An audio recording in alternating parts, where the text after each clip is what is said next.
Welcome to my channel life with Priyanka. আগের দিনের ভিডিওতে আপনারা দেখে নিয়েছিলেন আমরা আলিপুরদুয়ার পৌঁছে গেছি। তবে সেখানে গিয়ে আমরা কিন্তু আর ঘোরাঘুরি না করে বরং খাওয়া দাওয়া করে বিশ্রাম নিতে শুরু করেছিলাম।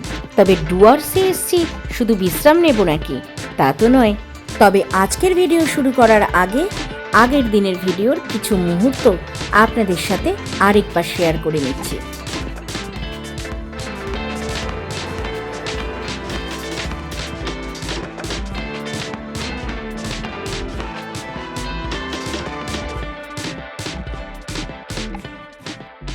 চলুন, বিকেল হয়ে গেছে, এবার আমরা বেরিয়ে পড়ছি অটো করে মিউজিয়ামের উদ্দেশ্যে।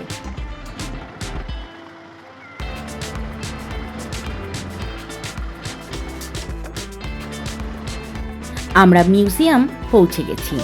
আমি এখানে বহুবার এসেছি, তাই আমার জানা আগ্রহ আছে তার থেকে অনেক বেশি আগ্রহ আছে দিদিভাই আর দাদামণির। শুভঙ্কর তার জন্যই ওদেরকে একটু গাইড করে দিচ্ছে। তবে আমাদের জন্য একটা খারাপ খবর, অলরেডি পশু পাখিদের ব্রিডিং টাইমের জন্য সাফারি বন্ধ হয়ে গেছে। আমরা জানতাম না যে 15ই জুন থেকে 15ই সেপ্টেম্বর এই 3 মাস সাফারি বন্ধ থাকবে। চলুন এবার আমরা মিউজিয়ামে ঢুকি। এই মিউজিয়ামটা খুব সুন্দর করে সাজানো। সত্যি বলতে বড়দের শুধু নয়, বাচ্চাদেরও ভালো লাগবে। আসলে ঢুকতেই এখানে বেশ কিছু স্কাল্পচার বানিয়ে রেখেছে, সেগুলো বাচ্চাদের আনন্দ দেবে বই কি। চলুন।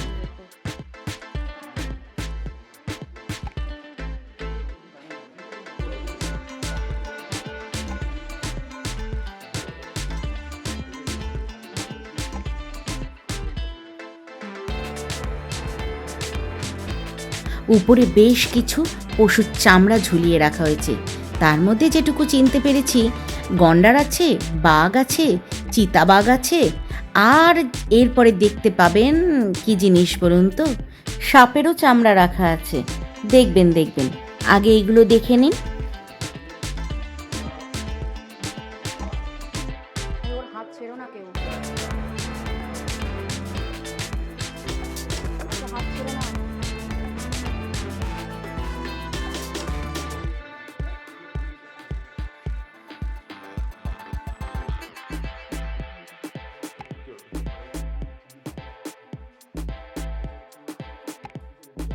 এই হাতিটির একটি দুঃখজনক কাহিনী আছে।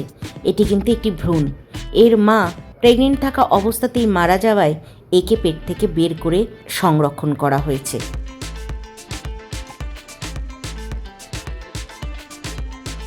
এই যে সাপের চামড়া বলেছিলাম না, ওই দেখুন। আপনারা জানেন কিনা জানি না, তবে এই মিউজিয়ামে বেশ কিছু ফিটাস রাখা আছে। চলুন সেইগুলোও দেখে নেবেন।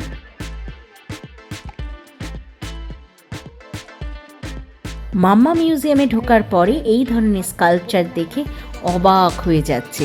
আর ফিটাসগুলো দেখার সময় ওর কিন্তু অনেক প্রশ্ন ছিল। সত্যি বলতে ওকে এইটুকু বয়সে সবটা বোঝানো তো সম্ভব না, তাই ওকে আমরা বাচ্চাদের মতো করেই বোঝাচ্ছিলাম। এইগুলো হচ্ছে টাইগারের ফুটপ্রিন্ট। তবে এটা যে শুধু অ্যানিমেলদের জন্যই যে মিউজিয়ামটা তৈরি করা হয়েছে তা কিন্তু নয়।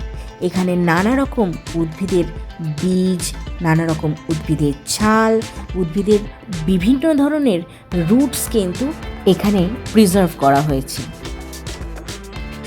এই বটলগুলোর মধ্যে বিভিন্ন ধরনের বিষাক্ত বিষহীন সাপ রাখা আছে, মানে প্রিজার্ভ করা হয়েছে। এখানে আরও অনেক কিছু আছে।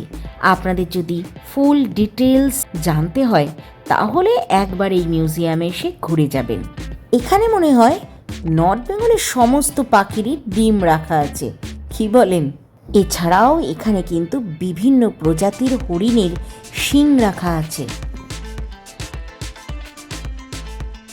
এবার দেখুন কত রকমের পাখি।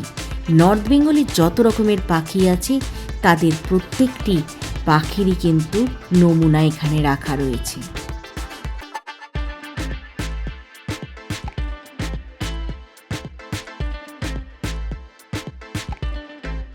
এবার আপনাদের আকর্ষণীয় জিনিস দেখাই।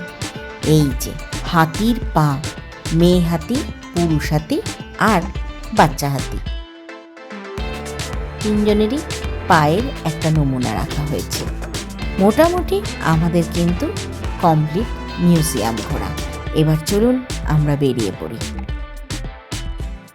বেরিয়ে যাওয়ার আগ মুহূর্তে চোখে পড়ল প্রজাপতির ছবি।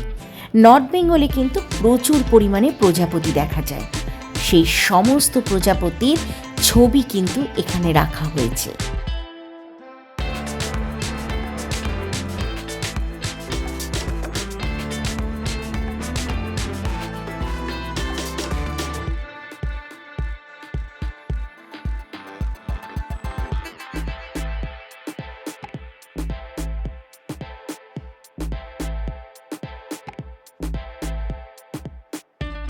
মিউজিয়াম থেকে বেরিয়ে পড়েছি, তবে খুব জল তেষ্টা পেয়েছে, তাই এই দোকানটায় দাঁড়ালাম জল নেওয়ার জন্য। চলুন এবার একটু রিসর্টে যাই ৮ ঘন্টার জন্য। অটো দাঁড়িয়েই থাকবে, আমরা আবার সেই অটো করেই বেরিয়ে যাব। চলুন একটু ফ্রেশ হয়ে নিয়েছি, এইবার বেরিয়ে পড়ি। এইবার যাচ্ছি আমরা ডিমা ব্রিজ। চলুন। আপনাদের মনে আছে যখন সকালবেলা ঢুকছিলাম তখন এই লজ্জাবতী গাছগুলোই দেখছিলাম। এইগুলো এখন আমি একটু হাত দিয়ে দিয়ে, ওই যে লজ্জাবতী গাছে হাত দিলেই পাতা বুঝে যায়, আমার খুব মজা লাগে। চলুন আর সময় নষ্ট না করে বেরিয়ে পড়ি। আসলে ফিরতে হবে এই জঙ্গলের ভেতর দিয়েই, রাত হয়ে যাবে।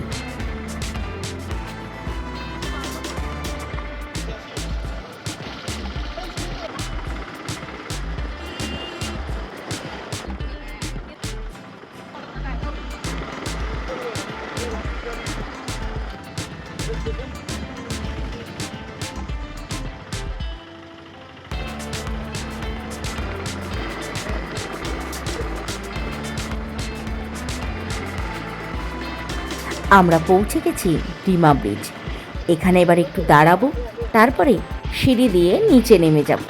চলুন।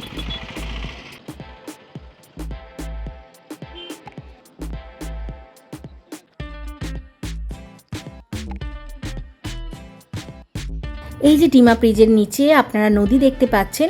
আসলে এখানে তো জল সারা বছর থাকে না, শুধুমাত্র বর্ষাকালেই জল হয়। তবে এখানে কিন্তু প্রায়শই হাতি আসতে দেখা যায়।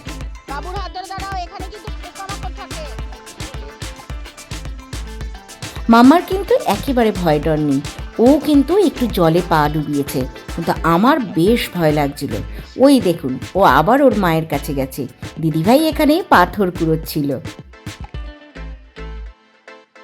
এই যে পটিগুলো, এগুলো কিন্তু সব হাতির পটি। এবার চলুন ওপরে যাই। আসলে ডিমা ব্রিজে সবাই কুলফি খাচ্ছে, আমরাও এবার কুলফি খাবো।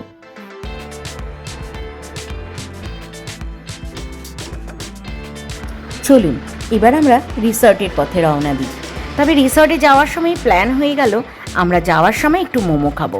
তবে এই যে রেলগেট পড়ে গেছে, ট্রেন আসছে, ট্রেনটা পাস করে যাক, তাহলে রেলগেটের উল্টো দিকেই মোমোর দোকান আছে, সেখানে আমরা একটু মোমো খাবো। একটু অপেক্ষা তো করতেই হবে।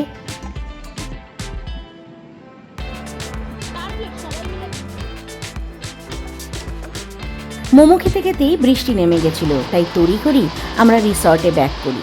সত্যি বলতে এই ঘুটঘুটে অন্ধকারটা এনজয় করার মতো, আর বৃষ্টি পড়ছে মানেই তো সেটা জঙ্গলের শোভাকে আরও বাড়িয়ে দেয়।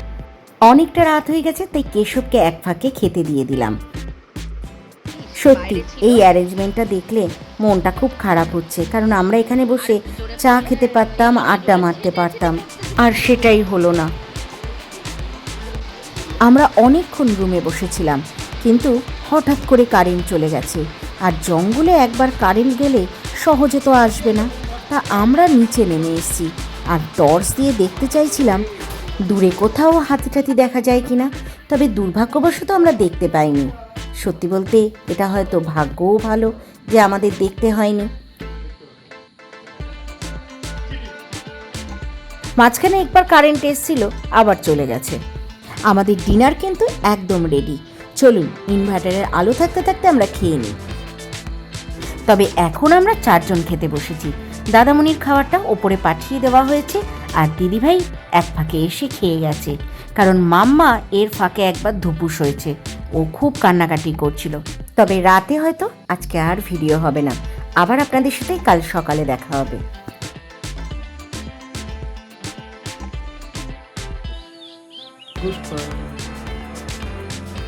Good morning. সত্যি জঙ্গলের মধ্যে সকালটা অদ্ভুতভাবে আসে, চারধারে প্রকৃতি, তার মাঝে আমরা, এটা অনন্য অনুভূতি। চলুন আপনারাও দেখুন।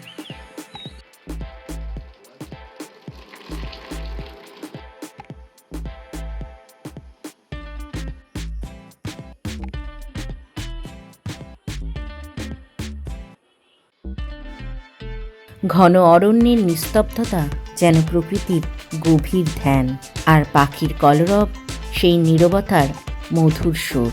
এই দুই মিলে সৃষ্টি করে এক অনন্য শান্তি আর প্রাণময় সৌন্দর্য।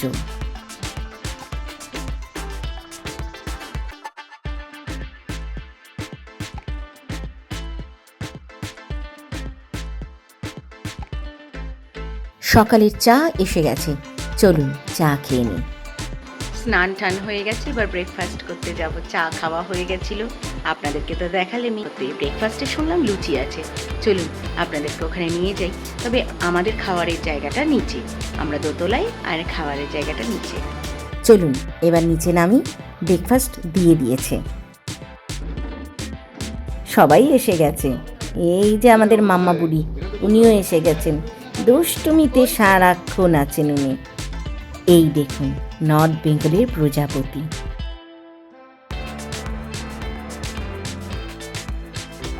চলুন এই যে লুচি, আলুর দম আর ইয়া বড় বড় রসগোল্লা খেয়ে নি সবাই, কারণ আমাদের এখন আবার বেরিয়ে যেতে হবে এখান থেকে। ব্রেকফাস্ট হয়ে যাওয়ার পরেই আমরা লাগেজ নিয়ে নিচে নেমে পড়েছি, কারণ এখন চলে যাব আমরা শুভঙ্কর আর তৃপ্তিদের বাড়িতে, মানে আমার সেকেন্ড হোম বলতে পারেন। মাম্মা ওপর থেকে নেমে পড়েছে, আর এখানে একটা গোলাপের চারা গাছ ছিল। আমি বললাম, তৃপ্তি তোদের বাড়িতে নিয়ে গিয়ে এটা লাগিয়ে দিস, কারণ ওদের বাড়িতে বিশাল বড় বাগান আছে, তাই ও এটা লাগিয়ে দিলে আমাদের স্মৃতি হিসাবে ওর বাড়িতে এই গোলাপের চারার থেকে যখন ফুল হবে তখন এই দিনটার কথা আমরা সব সময় মনে রাখবো। লাগেজপত্র সব বেরিয়ে গেছে, অটো এসে গেছে, চলুন এবার আমরা অটোতে উঠে রওনা হই। টাটা ডুয়ার্স, আবার দেখা হবে। চলুন এবার আমরা শুভঙ্করদের বাড়ি যাই। শুভঙ্করদের বাড়ি যাওয়ার জন্য আমরা বেরিয়ে পড়েছি, তবে ভরচাঁদ, শুভঙ্কর, কেশুকে নিয়ে আগেই ওরা বাড়ি চলে গেছে, কেননা শুভঙ্করের কিছু নিজের কাজ ছিল। তবে আমি যখন এই রাস্তাগুলো দিয়ে যাই তখন আমার মনে হয় আমি খুব তাড়াতাড়ি যেন নিজের খুব কাছের কিছু মানুষের কাছে পৌঁছে যাব। আর সত্যি বলতে এই আনন্দটাই আলাদা। এই মানুষগুলো মানে কাকু, কাকিমা, বোনা, শুভঙ্কর, তৃপ্তি কিভাবে আমাদের খুব কাছের মানুষ হয়ে গেছে আমরা বুঝতে পারিনি। ওরা বড্ড আপনজন আমাদের। চলুন এই গলি দিয়ে ঢুকলেই ওদের বাড়ি, এই যে এসে গেছে ওদের বাড়ি, চলুন ঢুকে পড়ি। তবে আজকের ভিডিও এইটুকুই। আমার ব্লগ নিশ্চয়ই আপনাদের ভালো লেগেছে, তাহলে লাইক, শেয়ার, সাবস্ক্রাইব করতে দেরি করবেন না, তাড়াতাড়ি করে দিন। আর পরের দিনের ভিডিও দেখার জন্য অবশ্যই চোখ রাখবেন।